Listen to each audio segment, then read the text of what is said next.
રાજકોટ જિલ્લાના ધોરાજીમાં વરસાદના કારણે રસ્તાઓ ધોવાયા। ધોરાજીના મુખ્ય માર્ગો પર પડ્યા ખાડાઓ। ધોરાજીના જૂનાગઢ રોડ, જેતપુર રોડ અને જૂના ઉપલેટા રોડ પરના રસ્તાઓ પર પડ્યા મસમોટા ખાડાઓ।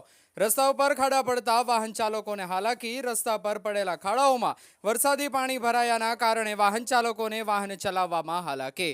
ધોરાજીના મુખ્ય રસ્તાઓ પર પડ્યા ખાડાઓ। ધોરાજી બન્યું ખાડા નગરી। આરસીસી રોડ તૂટી જતા ખીલસરી દેખાવા લાગી છે। રસ્તા ઉપર પડેલા ખાડાઓને કારણે સ્થાનિકોને અકસ્માતનો ભય સતાવી રહ્યો છે। રિપોર્ટર ફિરોજ જુનેજા, ધોરાજી। મારું નામ આશીષભાઈ જેઠવા, સામાજિક કાર્યકર, ધોરાજી।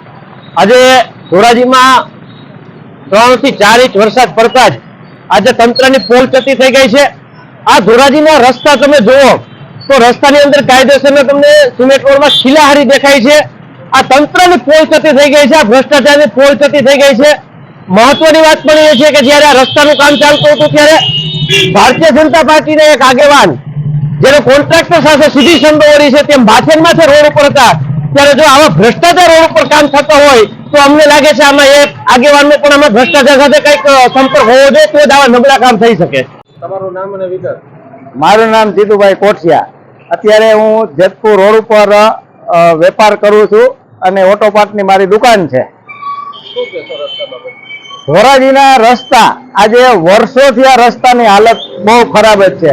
કોઈ તંત્ર ધ્યાન આપતું જ નથી। તંત્ર ઘોર નિંદ્રામાં સૂતું છે અને આરસીસી રોડ જ્યારથી બનાવ્યો છે ત્યારથી તો હાલાકીનો કોઈ પાર નથી। આજે અમે 3 વર્ષથી આંદોલન કર્યું પણ અમને એમ થાય છે કે આંદોલન કર્યું પણ એનો કોઈ અર્થ જ નથી રહ્યો, એવો રોડ એને બનાવી નાખ્યો છે।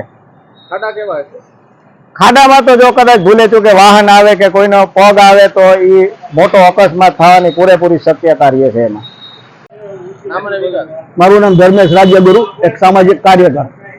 ધોરાજીમાં ગઈકાલે જે 2 દિવસથી વરસાદ પડે છે, 2, 4, 5 ઇંચ વરસાદ પડ્યો, પણ એમાં તમામ ધોરાજીના 3 રસ્તા મેન મુખ્ય માર્ગો કે જે ધોરાજીના જીવાદોરી સમાન છે, Jetpur road, Junagadh road, Upleta road, એટલી હવે બિસ્માર હાલતમાં થઈ ગયા છે કે મોટા મોટા ખાડા પડી ગયા છે। કેવા રસ્તાની હાલત કેવી છે? રસ્તાની હાલત અત્યારે એકદમ, મને તો એવું લાગે કે ધોરાજીમાં તમામ રસ્તા ખાડા રાજમાં ફેરવાઈ ગયા છે। હમણાં જે નવા બનાવેલા રસ્તા છે એ પણ ખાડા રાજમાં છે, એમાં પાણી ભરાય છે। વાહન ચાલકોને ખ્યાલ બી નથી આવતો કે આમાં પાણી છે, જેથી કરીને એક્સિડન્ટનો પણ ભય રહે છે।